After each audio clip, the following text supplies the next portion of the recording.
Welcome to the 21st Century Man podcast. Today we're doing a deep dive into chapter 46 of the book, The 21st Century Man. This one's called Understanding Alcohol Overuse. Yeah, and it's penned by Dr. Judson Brandeis and Michael Abian. It really tackles something, well, deeply ingrained in our culture. Absolutely. We're going to try and unpack what the chapter says, look past the usual celebratory messages, and, get into the data. Exactly. Understand the impact, especially on men's lives.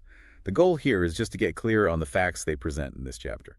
So it kicks off with a personal story from Dr. Brandeis himself, which I found really interesting. Oh, yeah. What was that? He mentions deciding to stop drinking altogether at age 45. And the thing is, he says he was only a moderate drinker. Maybe a glass of wine, maybe two in the evening.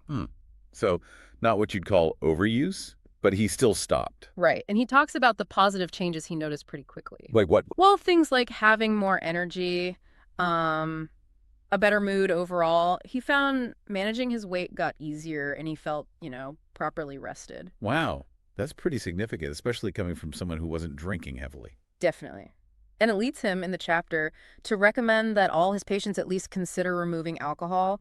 He stresses it's not about judging. Right. More about information, giving them the facts, Exactly. empowering them. Which brings us nicely to just how embedded alcohol is in, everything. It really is, isn't it? Social events, watching sports, holidays. Celebrations of any kind, pretty much. It's global, too, not just a U.S. thing. It's almost like the background noise of socializing sometimes. Totally. But the chapter then pulls back and gives us some actual numbers from the U.S. There's a 2015 survey they mentioned. And the figures are quite eye-opening. Yeah, they found over half of Americans aged 12 and up had used alcohol in the past month. Over half.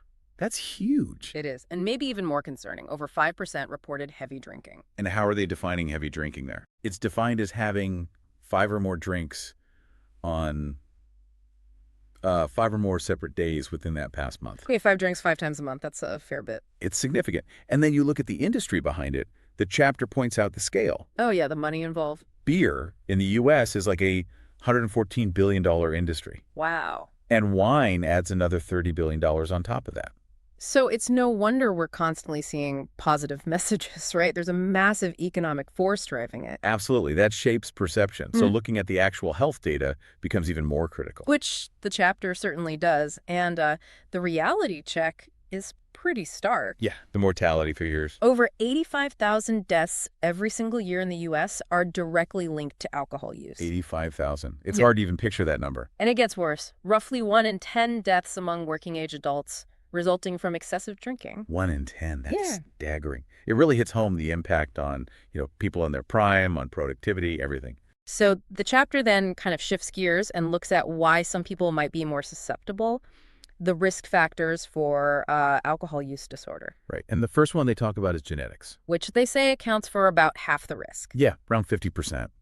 They mention that if you have one parent who struggled with alcohol overuse, your own risk is like 3 to 4 times higher. 3 to 4 times. That's a massive jump. So it's not destiny, but a strong predisposition for some. Exactly. A significant genetic component.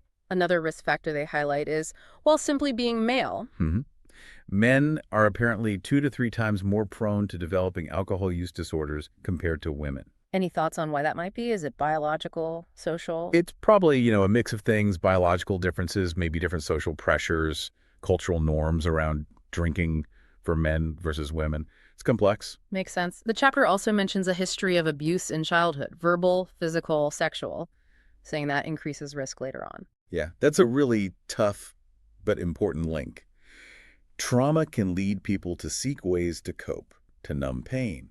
And unfortunately, alcohol can become that maladaptive strategy for some. Which ties into the next point, doesn't it? Mental health problems. Definitely. They talk about the strong association between things like depression, anxiety, bipolar, ADHD, even just high levels of stress. And alcohol abuse, almost like self-medication. That's the idea they put forward. Someone's struggling, they find alcohol gives some temporary relief, but it often ends up making the underlying condition worse. A vicious cycle. Right. And the last risk factor they list is drinking at an early age, starting young. Yeah, people who start drinking as adolescents seem to have a higher chance of developing problems later. But there is a good question. Causation versus correlation. Kind of. Is it the early drinking itself causing the later problem? Or is starting early just a sign that maybe there were already other risk factors present? Genetics, environment. Interesting point. It's probably a bit of both, maybe. The developing brain is more vulnerable. Very likely. Okay, so given all these risks, the chapter asks, why do men still drink? What are the perceived benefits? Well, the big one is that feeling of short-term stress relief. How does that work biologically? Alcohol is a central nervous system depressant. So right after you drink, it can kind of tamp down anxiety, slow your heart rate, lower blood pressure a bit, creates a temporary sense of calm. Okay, I get that. And then there's the lowered inhibitions thing. Right. Alcohol messes with your neurotransmitters, those brain chemicals that control mood, memory, everything. It throws the balance off. So you feel less self-conscious, maybe more outgoing. Yeah, potentially. But it also means reduced attention, memory issues, mood swings, things that aren't so great. The chapter also wades into that debate about moderate drinking. The idea that maybe a little bit is good for you. Yes, the red wine is good for your heart idea. It acknowledges those studies associating moderate use with maybe lower risks of heart disease, stroke, diabetes. But there's always a but, isn't there? There is. And the chapter quickly counters that. It suggests any potential benefit there is likely offset by the damage alcohol does elsewhere, especially to brain cells. And they back this up with a big study, right, from The Lancet in 2018. Yeah, a massive one. Looked at like 600,000 drinkers. And it basically found the threshold for increased health risks is really low. How low? About 100 grams of alcohol per week, which they say is roughly equivalent to just one standard U.S. beer per day. Just one a day. Wow, that's much lower than many people probably think is safe. I think so too. And the study went further.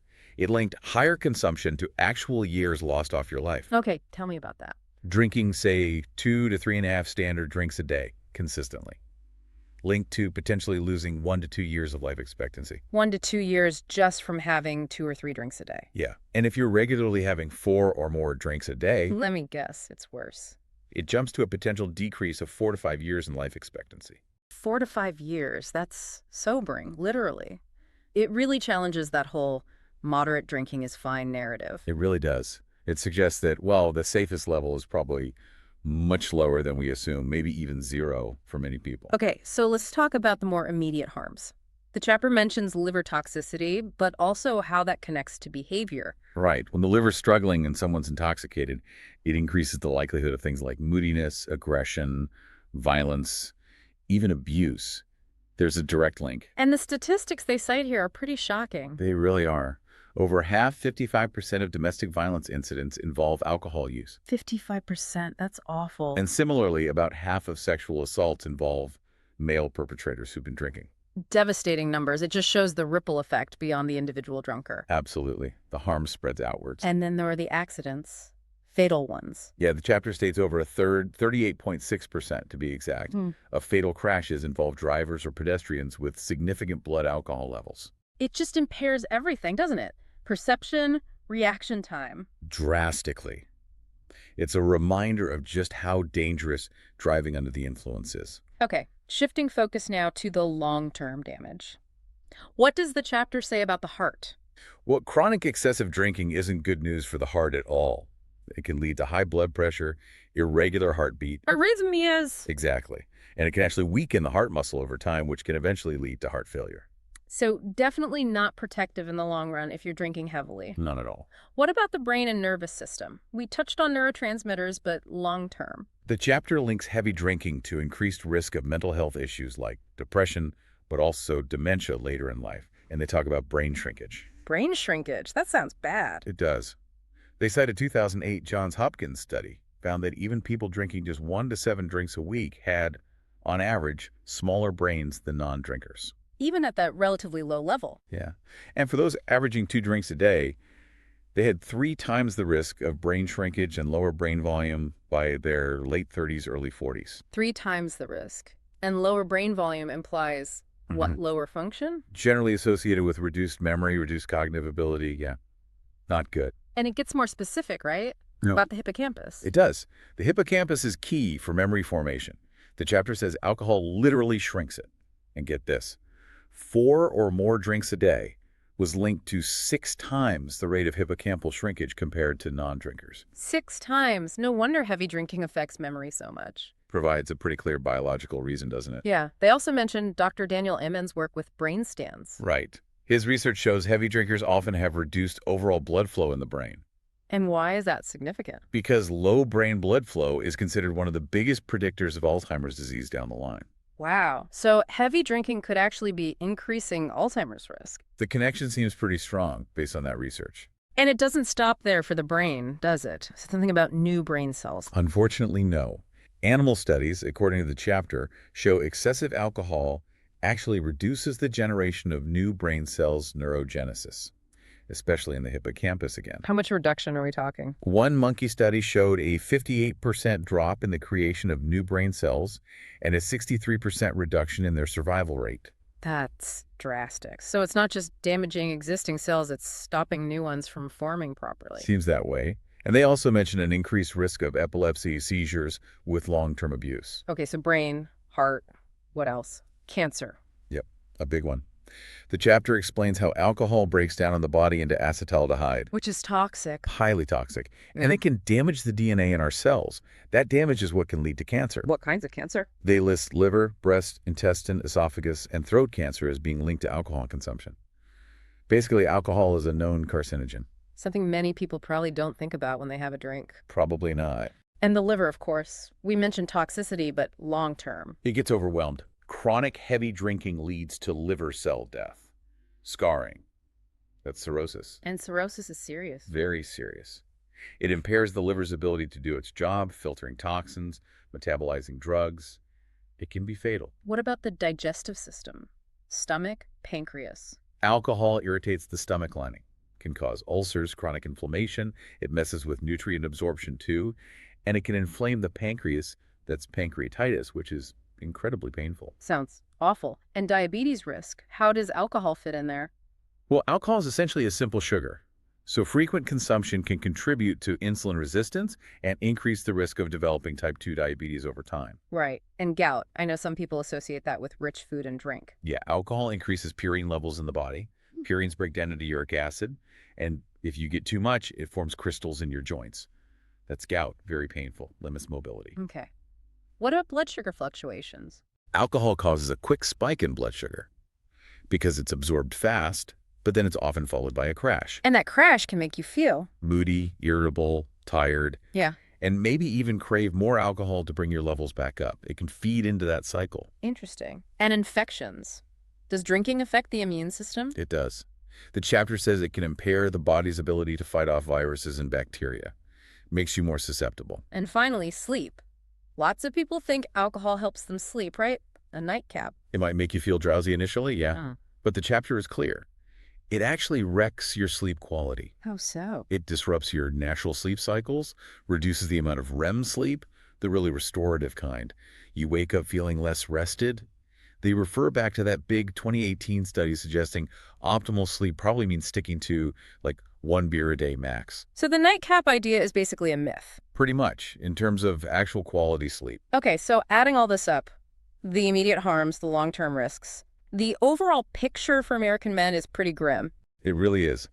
That stat again. Alcohol kills roughly 1 in 10 men. And the economic cost. Around $250 billion a year in the U.S., plus the links to fatal crashes, sexual assault, domestic violence we talked about.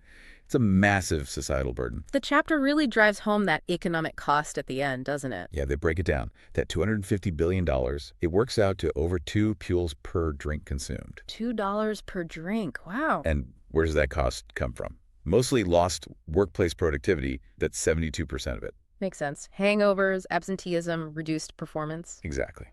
Then healthcare expenses make up 11%, law enforcement and criminal justice is 10%, and alcohol-related car crashes are the last 5%. So productivity is the biggest chunk by far. By far. But here's the kicker, according to the chapter. What's that? Over 40% of all those costs, they're paid for by government. Federal, state, local. Meaning taxpayers. Meaning taxpayers. Right. So essentially, everyone is footing part of the bill for excessive alcohol use, whether they drink or not. That really puts it in perspective, doesn't it? It's not just an individual issue. It's a societal cost we all bear. Precisely. And that's why this chapter of the 21st Century Man is so important. It lays out these facts, cuts through the noise. Yeah. Huge credit to Dr. Brandeis and Michael Abian for compiling all this. It's clear, it's data-driven, and it's frankly, essential reading. Couldn't agree more. It really empowers you with knowledge. So, for you listening, after hearing all this from chapter 46, maybe take a moment. Think about the information. Reflect on your own relationship with alcohol, maybe the role it plays in your life. No judgment, just, informed reflection. Absolutely. We really can't recommend The 21st Century Man enough for tackling these tough but vital topics for men's health. Seriously, consider reading the whole book. It's about making choices that support your health and happiness in the long run. Well, that wraps up our deep dive into chapter 46, Understanding Alcohol Overuse. We hope this exploration gave you some valuable insights from the book. Thanks for tuning in for this really important discussion. And please join us next time. We'll be diving into chapter 47, Cocaine is Not Your Friend.